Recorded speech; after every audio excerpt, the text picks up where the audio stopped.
Shit. There we go. There we go. There we Okay. go. All right. Are we live? Are we live? Looks like we Here are. we go. About time. Internet.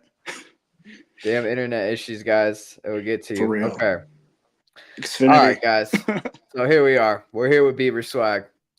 Here we go. So on today's episode of the DuckZone503 Podcast, we're going to be previewing and predicting this big time matchup. Probably, honestly, like one of the biggest Civil War matchups in my lifetime, no doubt, because we're both top 20 right now, and it's going to be big time. 127th Civil War, matter of fact. We'll also be giving our 3 keys of the game and finally our final score prediction, guys. I'm your host, Dominiqk Peterson. This is the DuckZone503 Podcast, where we talk all things Oregon football. Let's get into it, people. Welcome to the DuckZone503 Podcast, talking all things Oregon football, with your host, Dominiqk Peterson. Let's go.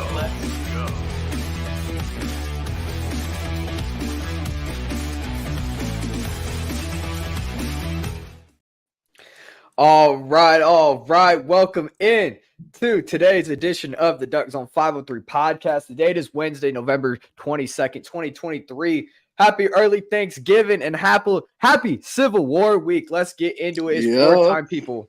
Yes, sir. You asked for it. You got it. I'm joined by the one and only you, Sam BeaverSwag. How you feeling today, man? I'm I'm Jackson Clark, the runner of BeaverSwag, Beaver.swag on Instagram, and then real BeaverSwag on Twitter. Hell yeah, man. Welcome in. It's here, guys. Hopefully not the last. I want to see this continue because tradition and history on my end, I love to see it going. But this is the official last of the last. We don't have anything in writing. We don't have another matchup. Now there are rumblings, some positive rumblings coming out. There might be, some other Civil Wars in the future here. Now, the 127th Civil War matchup, man, I can't wait for this game. Oregon opens up as a 13.5-point favorite here. Friday night game, 5:30 p.m., Autzen Stadium. I will be there, guys. If you see me, you guys know the drill. Say what's up. Absolutely love seeing everybody there who watches the podcast, all that, my man. So, looking at the history sadly here, won't be there because of work. So, but yeah, Dom. Man. Yeah. I was hoping you would be there, man. I'll buy you. I haven't been to Austin in a while, so So, hey, man, we got 12 people coming in. Appreciate everybody tuning in here. Looking at the history of this matchup, all-time series record. We know what it is. Duck fans. Oregon leads the series 67 wins, 49 losses to the Beavs, 10 ties in this series. Those 10 ties, man. In Eugene, Oregon leads the series 34 wins to 21 losses, 6 ties. Last year's meeting, Beaver fans, you guys know what's up. Oregon State won 38-34. You guys won 19 straight ones. It was an ugly game for the Ducks, and it has the similarities of last year because everything's on the line now, man. We got, college football playoff implications on the line for Oregon. We got, we're not even locked into the conference title yet if we want to get revenge. Everything we want to do as a Duck team, as a Duck fan base, you guys are standing in the way. And how fun would it be for you guys once again on the last year of the Pac-12, you guys got counted out to come in and beat the Ducks in Eugene, where you guys haven't won since 2007, which was also a close overtime win. Yeah. Yeah, James Rogers fly sweep. Yeah. What's his game? Dixon. This is Dixon, right? Yeah, Dixon was hurt. Dixon was hurt. So was Bernard. He got hurt that year. Yep. But won the craziest game in 2007. Yeah.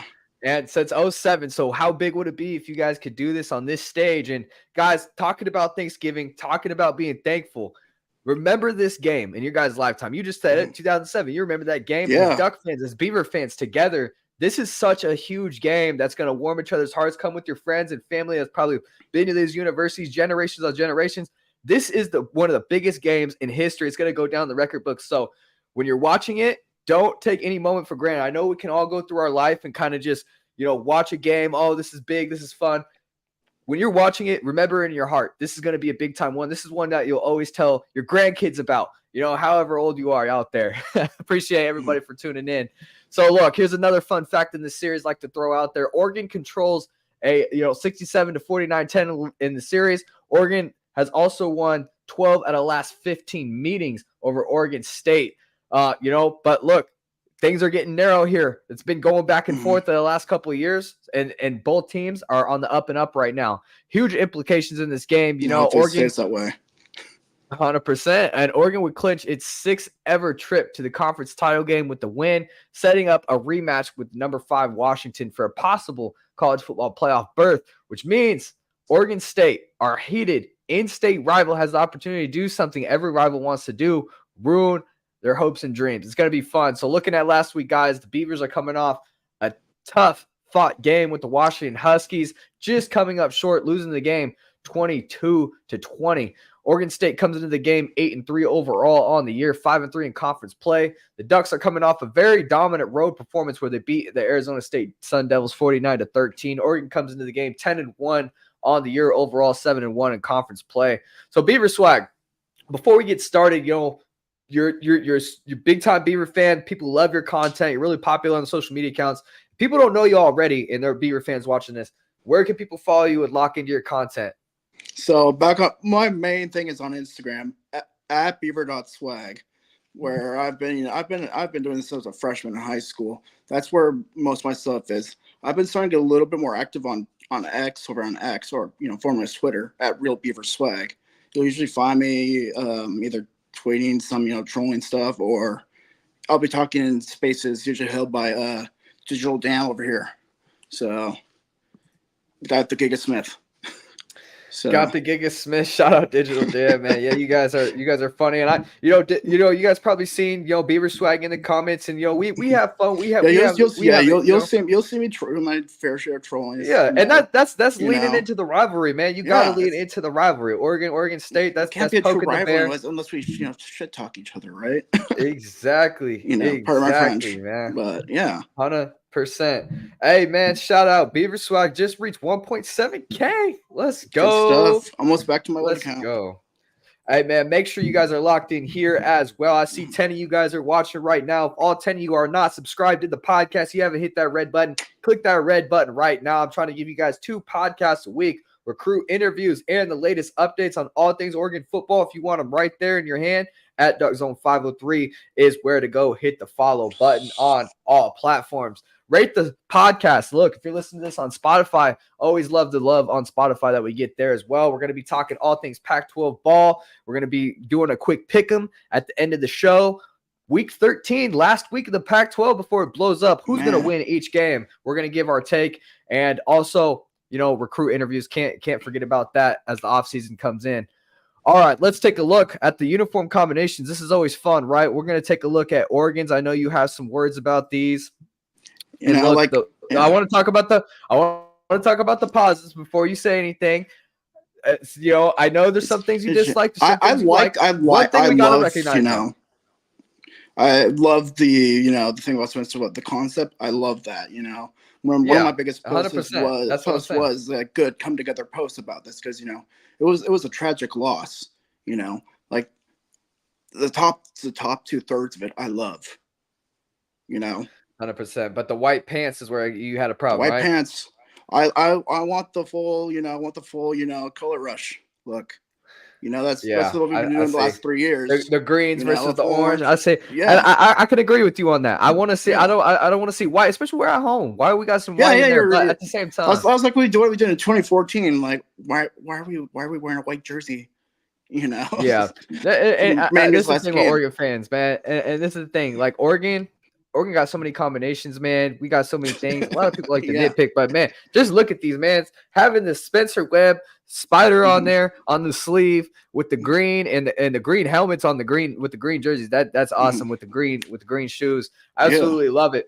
Maybe I would even went with yellow pants because that's like the school colors, green and yellow. Either way, it's so pretty highlighter. It goes into 2013.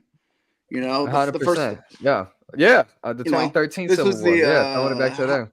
This is like the 6th time we've done color versus color. 2006 it was black versus yellow. 2013 orange versus green and yellow. 2018 was black versus yellow again. Then 2020 was orange versus yellow and silver, and then the last 2 years have been orange versus all green. So, yep. All right, let's take a look at what the Beavers are pulling out. I'm gonna be honest. Look, I hate the color orange, man, but it's ugly to me. But hey, man, these are dope, man. I really love the orange. I'm so concept glad we came bought out with the back this orange year. helmets. I'm so glad we brought back this year. And, That was one of the few things we've been missing recently. It was another lid. Because the orange ones. Yeah, we only had 6 different looks we could go with. Besides change up the logo. Usually with this, but now it's nice. Especially I like man. that there's no stripe too. I'm trying to get a little tired of the stripe because it's a to Gary Anderson see these on the field, over. Man. To see these on the field are gonna be awesome. Yeah. All right, let's talk a little bit. Oh yeah, under the lights, nighttime because it's right around. It dims right around then. All right, let's talk about your guys' head coach Jonathan Smith, man. Or this Oregon State turnaround has been absolutely phenomenal. Man, from where Jonathan Smith inherited this program to where it is now, it's been absolutely insane. Look, if I'm a Beaver fan, I love what Jonathan Smith is doing. What are some of the biggest things? Build him a statue. Exactly. Build him a statue, man, because he took this program over and done some things. What are some of the biggest things that you've seen as a fan that he's done for Oregon State to gain these type of results like a year like this? The culture and the diamonds in the rough that he has found. We have some guys of recent years who are walk-ons, just like he was a walk-on for us too. For those who don't know, Smith was a walk-on at Oregon State, and he was the quarterback for the 2000 Fiesta Bowl 11-1 team. You got guys like Jaden Grant, who's a walk-on from West Lynn, and my guy Katana Oladapa, who was from Central Catholic, also a walk-on. And all these guys, all these lower star guys who have propped up and to being great guys, great players. Look at Luke Musgrave last year, who was he started as a mid 3-star and he got a 2nd-round pick. And our line, which we're going to talk about later, their average star, 247, top 247 rating is a 78, which is a 2-star. And we got those guys being the Joe Moore semifinalists. So that's one of the great things. A big part of making your team better is inheriting dudes and finding those diamonds in the rough, especially, it's hard. It's hard. Yeah. It's very, I hate to admit it, but it's hard. It's really hard to recruit Corvallis. We don't have, before Phil, it's probably the same with Eugene because it's Oregon. It's the state of Oregon, he has beautiful, but there's not much to do unless you're an outdoorsman. So well, yeah, and just to keep it real, you guys have less resources when it comes to NIL and stuff like that. But what have you seen from Jonathan Smith to kind of combat that and getting recruits and kind of pitching to recruits? What do you think Jonathan Smith is really pitching about Oregon State to come play? It is all about culture, 100%. Last year, a lot of teams were losing players to the portal and stuff. Our only real big portal loss last year was Omar Spice to LSU. And, I hate dragging on him, but he made a mistake. But, that's been one of our key things, success is we haven't really been losing players. But then with the portal, we've actually been finding guys like DJ Uyunglele. Never in a million years before, now I would have ever thought we'd have seen another 5-star, who was a high school 5-star ever come to Oregon State. That wasn't a coach's kid. And this is the way he's built everything back up and up after the shit we went through Gary Anderson. So yeah, man, it was tough for Oregon. If you're gonna go to me back in high school, say, hey Jackson, you're gonna have a year where you could possibly be ranked every single year in 5 years. I tell you that you're that you belong in an insane asylum or something like that. So I'm beyond thrilled. So, but yeah, I do want more, but hopefully that can come sooner or later when things go our way. Okay, so look, I know you're biased here with being Beaver fan, but look, let's both put our neutral college football fan hat on. Yep, with me take that off. with Oregon State in a flux as far as conference realignment goes, Washington State and you guys are the only two left in the Pac-12 after this weekend. On a scale of 1 to 10, We've seen the reports coming out. How worried are you that Jonathan Smith leaves Oregon State for another coaching job? I want to go out of 100 just because it gets me a little bit more, I'm 55, 45, 55 in favor of him staying. Okay. Because after hearing the news about Martinez staying at Oregon State, that just pulls me a little bit over. It just all depends on, what Barnes, our AD, can bring to the table.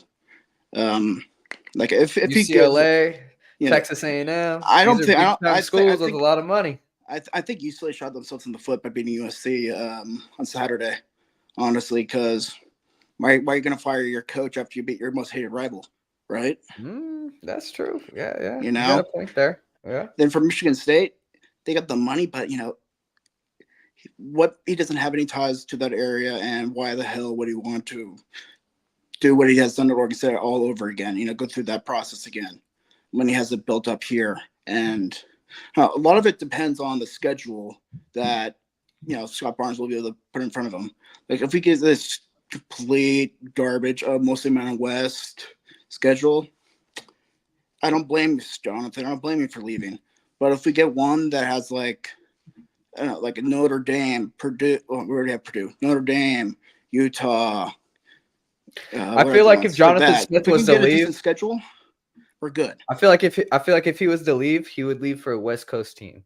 Yes, he would want to stay on the West Coast for sure. Like it wouldn't want to. I don't think it would be Texas A&M. Yeah, it'd be like a UCLA. No, he doesn't fit that. He's not really that good. He's not a good media. He's pretty introverted. Like not on him. I am also pretty introverted too, given by my lack of facial appearances. But I don't see him as being able to fit into an SEC media market. Yeah, this is the problem I have with Jonathan Smith staying at Oregon State. Is if you guys go pair up with the Mountain West or something, and you guys are getting like, let's say $5 million a year or $10 million compared to like Oregon's $30 million or what we're starting to get in the Big Ten each year, like that adds up over time, and it can get really non-competitive real quick. If his coaching staff that he has there has been successful with disperses, he can probably get a little restless. Like, I think there's also honestly a big alarm moving forward because Jonathan Smith's a top coach in college football. He turned this one-win program that was once, and he's going to be sought after. Don't let his career record fool you. What he had, what he had in 2018 was a shit show. That was a really bad team that he inherited. So I would really, if you're looking at Smith, like record-wise, you want to look at the last 3 years, for his success. But forgive if you just lay down and die. I don't blame you at all, Smith. I don't blame you at all. But if we put something together that is strong, I don't see him bailing out his alma mater just yet. But the second we lay down and die, thank you, Smith. Good luck. Good luck in your future. We'll see, man. I really, as a Duck fan, I really don't want you guys already kind of lack resources compared to Oregon. And then if we're going to the Big Ten, you guys are going towards Mountain West. I mean, it's going to really disperse in the next 5 years, as far as talent and resources and stuff like that. So I don't want to see that, especially if we keep this thing going somehow. So I really hope. I know, it'd be funny if our roles were reversed and whatnot. If you guys were like us in like the mid 2010s, funny, but that's boring. I like competitive civil wars. I like it when it's closer. Exactly. Exactly. All right, man. Let's get into this. Yeah. Let's get into this. Let's get into the offense. Let's start talking about your guys' offense. You guys currently have the 25th best total offense in the country, the 22nd best rushing attack in the country, headed by DJ Ugiagale starting there. I don't know how to say that. I'll just say DJU. I'll say DJU. Big Dave will forgive All right. I don't know how to say these guys' names, man. I don't have Uangale. I'm still fucking up. Yeah, the end, the end sound. Yeah, man. It's man. You got his brother for a few years. You'll get it down. You'll get it down. I'll eventually figure it out. Yeah. So when you guys landed him out of Clemson, it was one of the most talked about transfer portal additions in the country. After watching him play this whole season, what do you like about him? Also, what are some things you think he still needs to work on as he looks to progress his career after college? So there have been some balls where he has sailed over a little bit. Again, though, but I'm going to give him a little bit of benefit of doubt. He's used to receivers who are much taller than our guys. Not to diss on our guys. There's some fast. They are some fast. Fast dudes. But that's one of the things he does. He's also had to throw the ball away a lot this year as well for the same reasons. My biggest gripe is that there's been some times where he's held onto the ball way too long, but that might be one of the the cons of having such a good line sometimes, where I would just want him to just go tuck in and run, because at 6'5", 255, that is not fun to tackle at all. Yeah. Like if you've seen some of the runs he's had this year, but like last week, that one where he got hit the line and then he just drug guys for like 20 yards. Mm-hmm. I'd love to see him do that more, but he's the poor man's Cam Newton. I guess, yeah. I'm just poking the bear, man. He is. No, but you know what I'm saying, though. He compares. Compared to what we had, the shit we had last year, I say, I'm not saying he's going to win. He should win the Heisman by any means, but compared to Chance to win Ben Goldbranson, no disrespect to Goldbranson, DJ is a Heisman winner compared to those guys. Yeah. Mm-hmm. It's just night and day. Yeah. So I would say that, he's definitely a big upgrade there. So this is the thing, though. What if DJU was to go down for whatever reason? You got to be ready. You guys have a pretty good backup in Aiden Trials. Explain his game to us. His skill set, what he brings to the table. Aiden Trials is our best recruit that we've had in 10 years since 5-star Isaac Seumalo. Who is which one was it? Where's he playing right now? I think he's playing for the Steelers right now. Been pretty good. Trials was 17 for a good chunk of the season again the year. So he's pretty low. Yeah, he's pretty young. So he's faster than DJ. I honestly think he has a stronger arm. It's just the inexperience and the youth, I think, right now that's holding him back.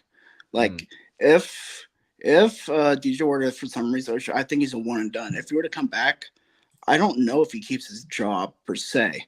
But hey, best man wins. So if best man, if DJ's still around and he's better, hey, by all means, I'm fine with that. But I think Trials is a better runner, and Trials I think has a stronger arm than DJ. But it's just the experience. So Jack Horstritz disagrees with you. He says Goldbranson wasn't much worse than DJ. DJ hasn't thrown like a million picks. and then we got depressed Duck fan showing some love here. Trials, you are a golden bear. He wants Charles to be a golden bear, a cow bear. Charles, you are a duck.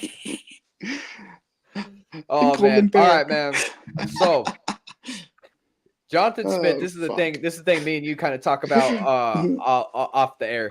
Aiden Trials, he comes in every third drive of the game, no matter what the circumstances are. It's been interesting to see that as a coaching method, because usually you want to get your second string guys when the game's already kind of decided.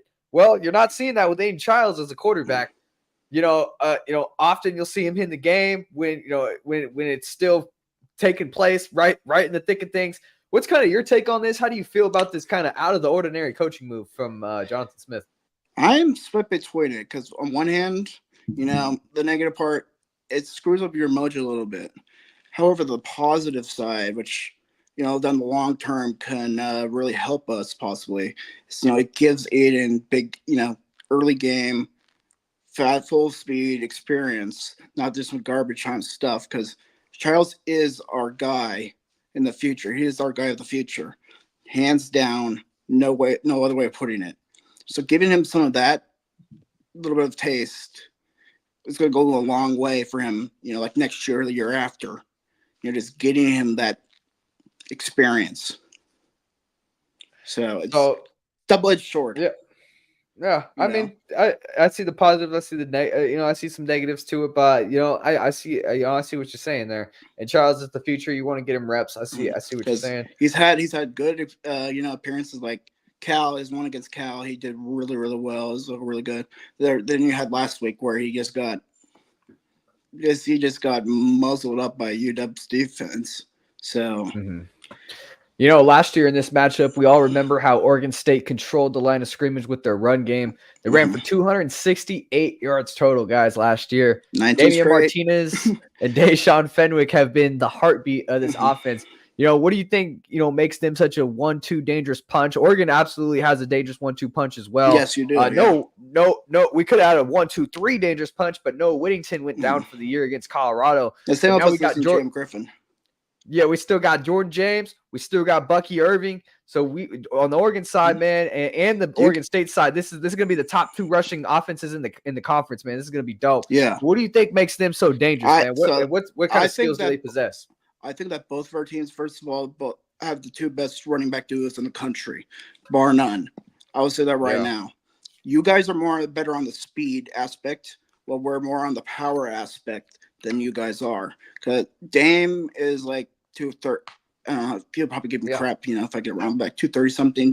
Fenwick's near that same way too.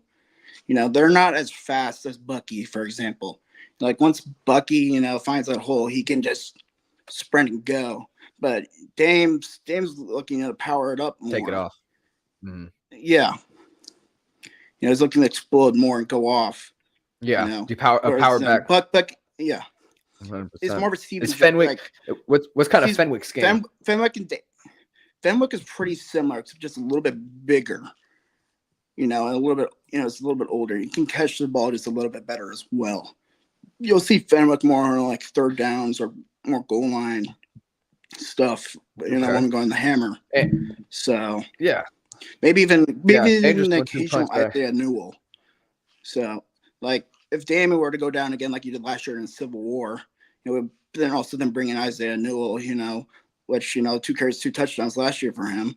So, if Dame goes down, we're fine still, in the running game.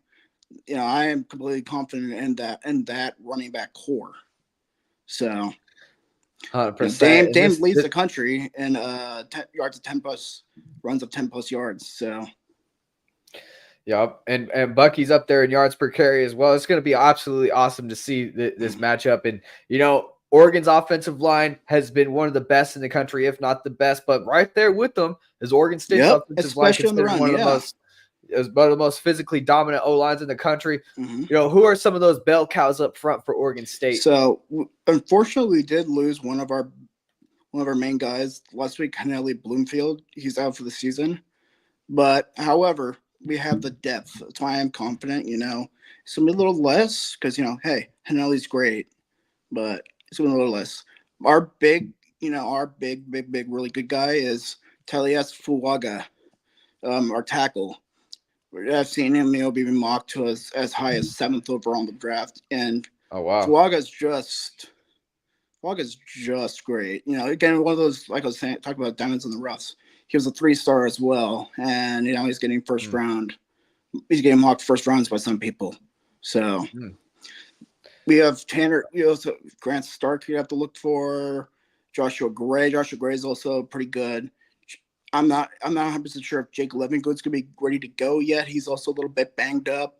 And then you got to talk about Tanner Miller. Tanner Miller is also, the embodiment of the Smith mindset.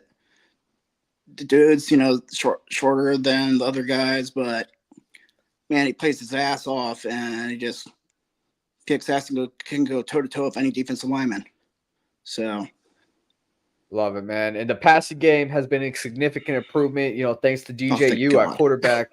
Who are some of the top targets in this Beaver wide receiver room for DJU to throw to? So, when DJ's clicking, it is our tight end Jack Villian, who is our best, I think his best target is, after we lost Luke Musgrave, just second round pick, whatever, was Villian shoots the fill in, and he's done great. I haven't looked recently at the numbers, but last I checked, he was number one country for tight end touchdowns, and he is the single season holder. Sweet. Our other guy, Anthony. I like Gold too, man. Gold's speedy. Anthony Gold, and then Silas Bolden are also speedy, little, they're small, but they're speedy. They're speedy guys. So we got two James Rodgers. We got James Rodgers and Brandon Cooks, basically. If it gets their separation, bye. It goes to see us use them on fly sweeps as well. 100%. All right, let's flip sides of the ball here. Let's start talking about that pesky Oregon State defense that ranks number 29th in total defense. This I've been saying this to Duck fans. Besides Utah, this is going to be one of the more physical defenses we've seen. Probably one of the best defenses we've seen all season. Utah was pretty good, and you see what happened to them. Now we're seeing Oregon State. We're going to see what's going to happen. Who are some of these guys on the defensive line and the edges that will be looking to go after Bo Nix? So our main guy, now 9 sacks on the years so far, and I believe last I checked, tied for third in interception somehow, is our edge rusher Andrew Chatfield, the Florida transfer we got last year. He's just been knocking heads and stuff like that. He was Shedeur Sanders' worst nightmare, and another one is also Sione Loehina and James Rawls and Isaac Hodgins. Those are our other guys, and they're big boys, able to put in pressure. So if we can contain Bo, it could be rough. The linebackers for Oregon State came up pretty big last season, holding Oregon to just 143 rushing yards in this matchup last year. Oregon averages close to 220, 225 yards per game rushing, and to hold them to 143 last year is pretty impressive. Who are some of these Oregon State linebackers in the middle? Easton Mascarenas, Calvin Hart. Those are our two workhorse guys. Easton, has been filling the shoes of Omar Spites, who I mentioned had left for LSU. He has taking the task on hard, and I think it's honestly been better than Omar was last year. Okay. So he's also up there as an interception threat as well. So sweet. Okay. And this Oregon State secondary played their tails off. Yeah, they played against Michael Penix and Washington Huskies last game. Kept him in check. They held Michael Penix to a season low 162 yards passing. Now, you could blame rainy conditions to some of that, but overall, the defensive backs were hanging in there with arguably the best pass offense in the country. Who are some of these guys in the Oregon State secondary that are going to be looking to make some plays, man? After losing guys like Nashawn Wright, Jaden Grant, and Alex Austin, we had a lot of holes to fill. Our returner, one of our best returning DBs, Katana Oladapo, he's been lights out. I love Katana. He's my guy. He's been that one fumble he had last week where what's his name? Dylan Johnson, broke through and he just came up and ripped it right from under him. Katan's gonna play his ass off and with a lot of anger and passion. So another guy I want to look at too is Ryan Cooper Jr. Ryan Cooper Jr. is one of our other returners. Returning starters, and he's probably, on that side, his side of the field, you're not going to see much unless, he gets called for pass interference. So, and then lastly, I want to look at Jermon McCoy, true freshman. And last Saturday, he completely shut down Polk for Washington. Got to the point where I think they benched Polk because, Polk had 0 catches, dropped a few balls, got a few balls broken up, and he's definitely one to look out to. Can't sleep on him. So yeah, man, they played really well against Washington. It's going to be interesting because, in my opinion, I think the matchups on the outside is we'll see the keys of the game here in a second, but the matchups on the outside, Oregon's wide receivers are significantly deeper and better than last year. Troy Franklin breaking the record for Oregon, probably the best wide receiver we've ever seen here at Oregon. And then we've got Tez Johnson. We've seen him come in as a transfer from Troy. He had over 1,000 yards receiving last season. I think he needs about almost 200 yards more. He's right there at reaching over 1,000 yards. The last time Oregon had 2 wide receivers reach over 1,000 yards in the same season going back to 1998. So it's been a while since that's happened. If we win this one, we'll have a conference title game. We'll have a bowl game, playoff game, at least a bowl game, yeah, and a national championship possibly if we win the playoff game that we go to. So it could very well happen. If ASU does their job, and takes on Arizona, so you're not, so you guys are in it no matter what, so we can still beat you. But, exactly, and we've seen, we've seen all these wide receivers that we didn't have last year. Ted Johnson, I just named. Gary Bryant Jr. made us an 81 catching pass play down the field. It's been absolutely luxury. Trayshawn Holden from Alabama, Terrence Ferguson down the middle. Their yards after catch ability is probably the best. Really up there, and I think that's a big key to the game, man. A huge key, and it's going to be absolutely electric. I absolutely love it when Ducks make big plays. You know what else I love, guys? I love playing Mojo Fantasy. It's a crazy new app that turns sportsbook odds and selections into fantasy contests. Here's how it works, guys.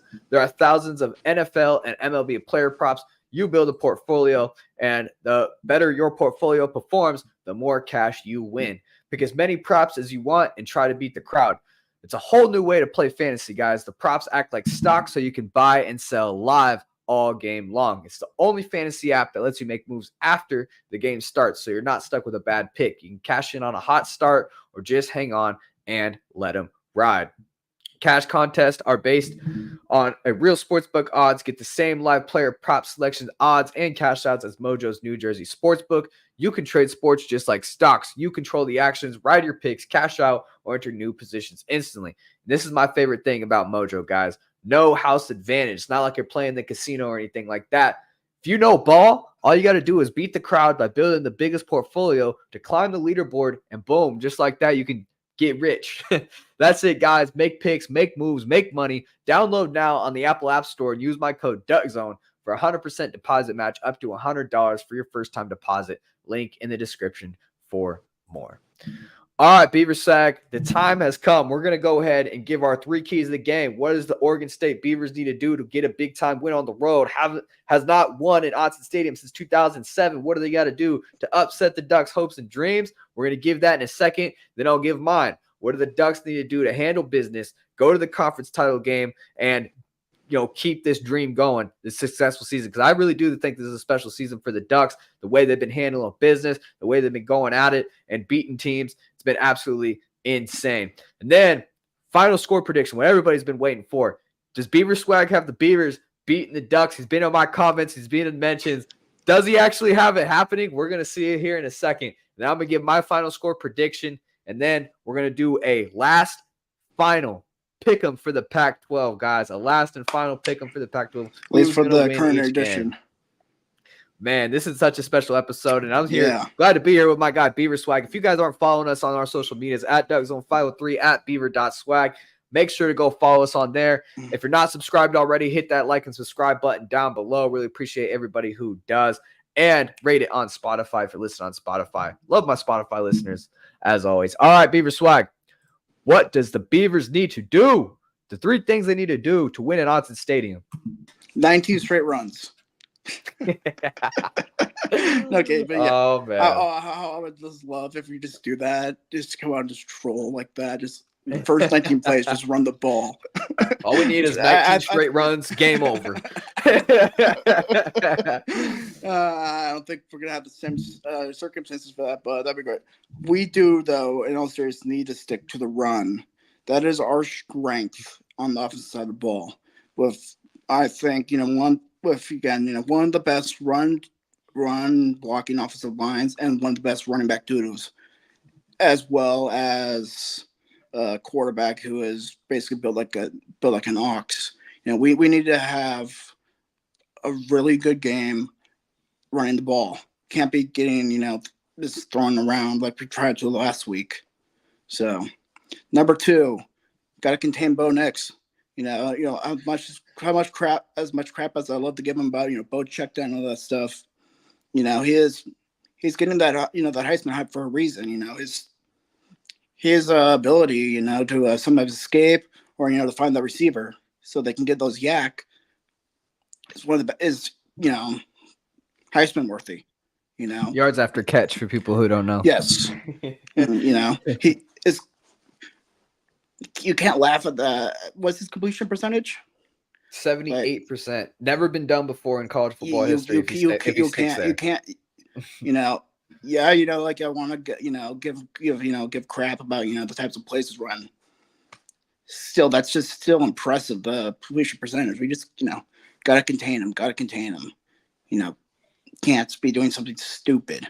So, then number 3. Well, Oregon, this is the thing. Going on your point here before you go on to number 3. Sorry, but Oregon's known for check down plays, right? Small down the field cuts. Paper cut, score a touchdown.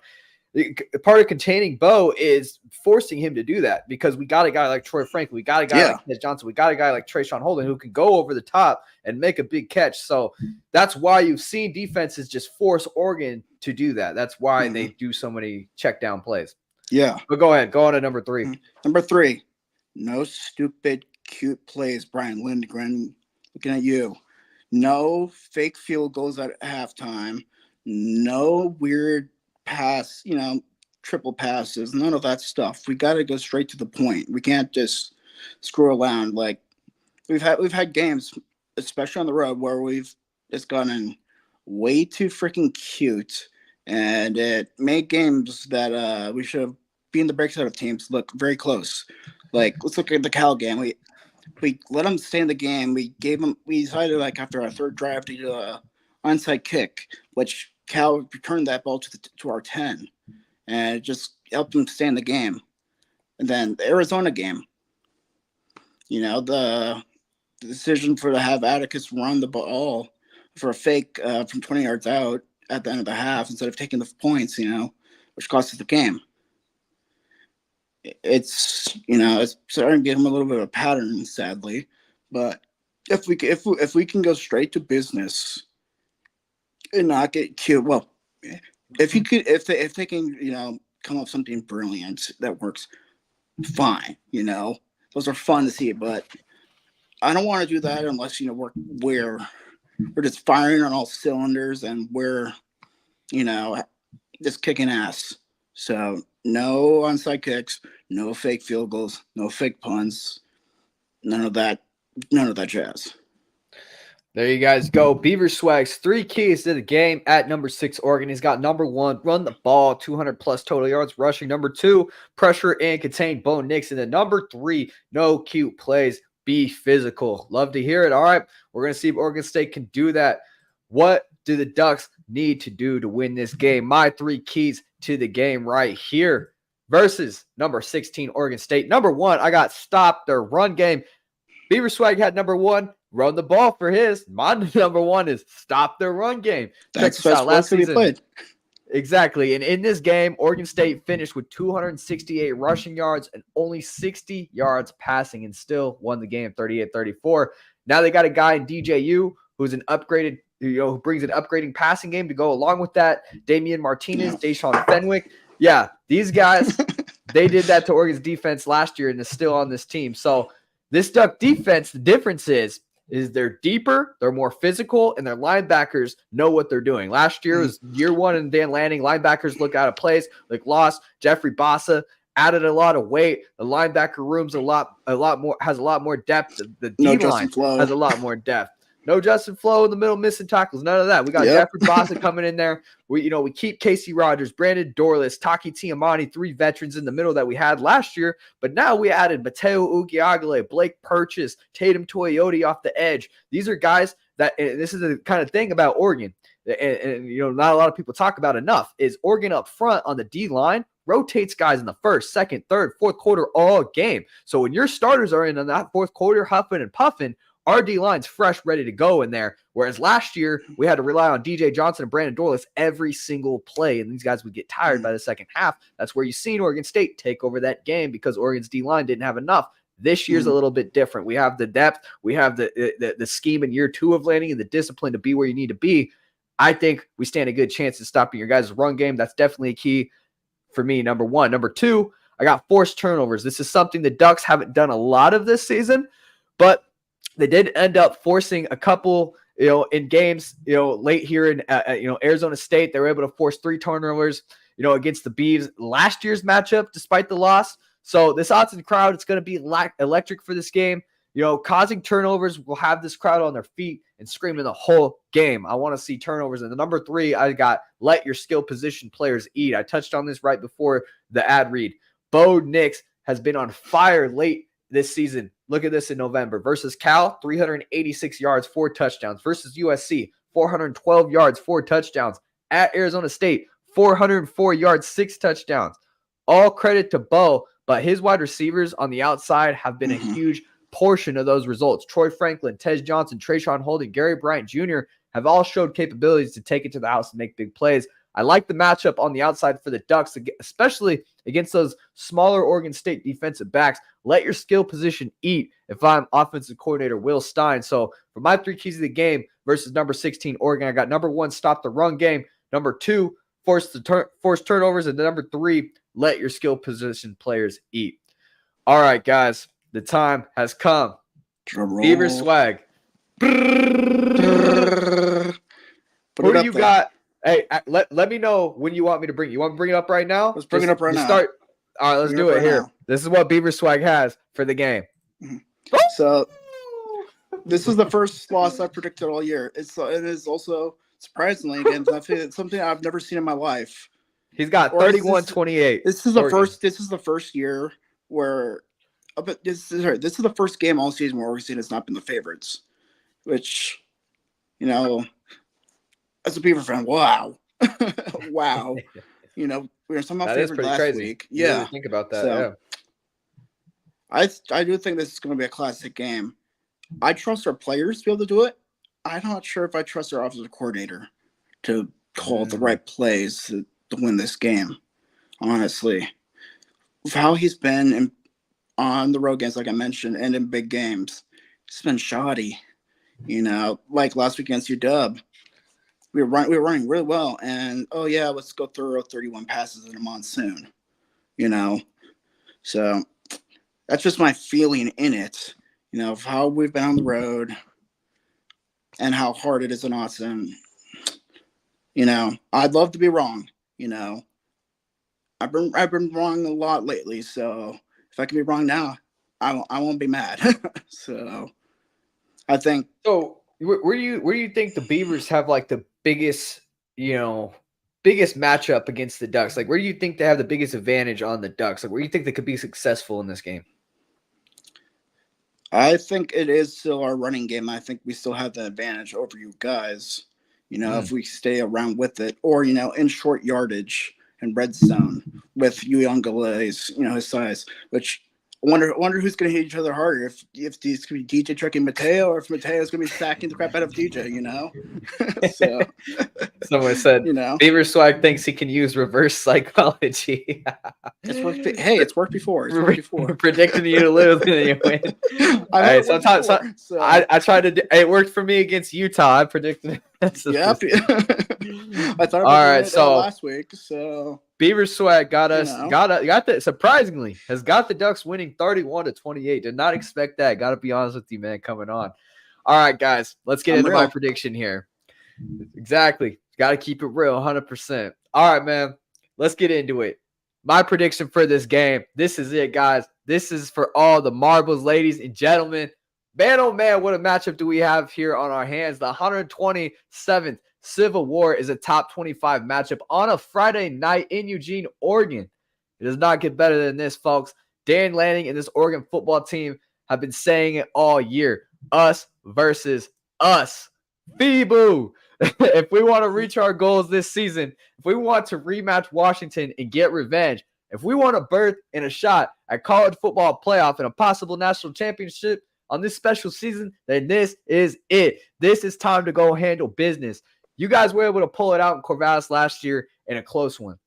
I just think that you're running into a whole different Duck team this season. In year 2 of Lanning, mark my words, this will be the best and most balanced team you have played all year. Fun fact, Oregon is number 2 nationally in scoring offense, 46.5 points per game, and tied for 10th in scoring defense, 16.7 points per game given up on defense, joining Georgia as the only FBS team in the top 10 for both categories. So sorry, little brother. I think the Ducks are not only going to win this game, but I think they're going to come out on senior night and win convincingly as well. I got the Ducks winning this one 38-17. 38-17, baby. We may be a little All right, older, man, but we are older, bro. We are older, bro. All right, you're older, bro. You're older, bro. Yep. We'll give you that. But I think this game right here, this game will tell who's the real big brother. This will tell. Mm-hmm. But this is what I got. 38-17. 38-17. BeaverSwag's got Ducks 31-28. Surprisingly, you expect this to be a close game. I do expect this to be close in the first 2 quarters. I just think the depth up front that the Ducks have. I think you guys are going to try to have the same approach as Utah. I think Utah try to come out, be really physical, use their run game. We heard all week about their big old backs and how they're going to run all over us. And we held them just under 100 yards rushing. And that just shows you a couple years ago, this Duck D-line, they got ran all over by Utah. Well, this year, whole different story. I think they can bring that defense, especially at home. They've seen this loss. They've seen the tape from last year. I think they're going to be motivated to really want to win this game. Do you have any final thoughts on the game before we do I don't really think you want to win by go up by 3 scores given last year. So we'll see. Yeah, I mean we were up 3 scores, and then let it go. But being at home and having Bo Nix right here. I also think this is another game. I'm talking about Bo Nix, Bo Heisman. This is a game where you can really solidify that conversation. You have a ranked team in front of you, all eyeballs on you on a Friday night. This is a team. This is a place, and he's been playing well all year, all November, really, all year consistently. He's been the most consistent quarterback. He hasn't had a bad game, but all November, it's been a whole nother level. We're talking 4 or 5 touchdowns a game. He had 6 last game. Of close to 400 yards passing all month. So this guy's been insane. And to do this against your rival on this stage on a Friday night will be absolutely huge. This was his chance to finally get that Heisman moment because, it's hit right now. In my opinion, the Heisman is between him and Jaden Daniels right now. Jaden Daniels has had that moment. If Bo can get that moment against us, it's going to be harder to argue against it. I've been arguing for Daniels. That's probably again, me being a biased Beaver, but if he can get that moment, like the Mariota hurdle, for example. Yeah. It's his. Exactly. All right, man. Let's get into it. No, I agree with you 100%. Yeah, and this is a big moment. That moment. He needs that moment. He had his chance against Washington, but Penix took it. I think last week took Penix out of it with how bad you said what? He did. Penis? I think we took him. I think we took him out last week. To be honest, and the conditions were kind of bad. Conditions were bad, but still 160 yards. They look at the stats. They look at the stats, and his completion percentage was, that. To be fair to him, though, Caleb Williams came in last year at Reeser and shot the bed too, and still won the Heisman. So. I know he's my distant third, but right now it's between Jaden and Bo. Yeah, 100%. All right, let's get into it. Colorado at Utah to start things off on Saturday. Going into Utah, Colorado doesn't really have anything to play for. I think Utah is going to want to end the year on a bright note. I got Utah on this one. I got Utah beating the shit out of Big. Okay, do we know Shadur's status? Have we heard anything about Shooter's injury status? I watched that whole game against Washington State. No idea. And, Shooter pretty much finally broke. So and they don't got it's great for me. To play for. I'm really no happy bowl game. Going into really one of the toughest places to play. Yeah. All right, let's go.